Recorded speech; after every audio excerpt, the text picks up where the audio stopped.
Chaque feuille d'or ne mesure pas plus d'1/10 de micron d'épaisseur. Un seul filet d'air suffit à la replacer dans son cahier. Pour parvenir à cette finesse, 9 étapes sont nécessaires. Retour à la case départ avec Nadine. La forgeuse a une lourde responsabilité.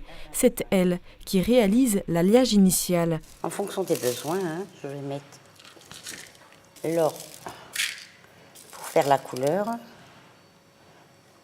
On pourrait presque dire que c'est vivant, tellement que ça a une réaction. Chaque ruban est complètement différent de l'un de l'autre, même si les alliages sont pareils.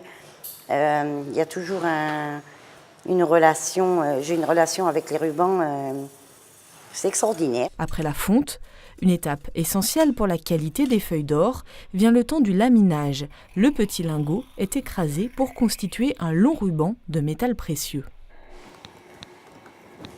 194 grammes exactement. Nous allons obtenir, là celui-là on va obtenir 27 mètres à peu près. Avec le temps, les différentes étapes se sont mécanisées, mais le savoir-faire initial reste le même. Nadine l'a appris ici, sur le tas. Elle espère bien pouvoir le transmettre un jour à son tour. Voilà, il est splendide. Il est très beau. Il faut qu'on réussisse à passer le flambeau aux plus jeunes que nous et à continuer dans ce métier, puisqu'on est les seuls. Donc c'est vrai que ça te donne un peu de responsabilité de te dire qu'il faut quand même que, après moi, il y ait du monde qui le fasse encore. Piros Dauvet est un représentant de la 6e génération des batteurs d'or. Lui aussi défend le savoir-faire à la française face à une concurrence asiatique féroce.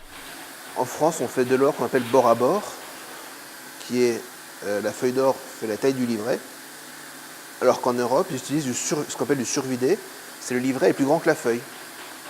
Il n'y a qu'en France qu'on fait du bord à bord. En un peu moins de 2 siècles, les feuilles d'or Dauvet sont allées recouvrir le dôme des Invalides ou encore la flamme de la Statue de la Liberté. Elles cherchent aussi leur place dans des marchés d'avenir, l'alimentaire et le cosmétique par exemple.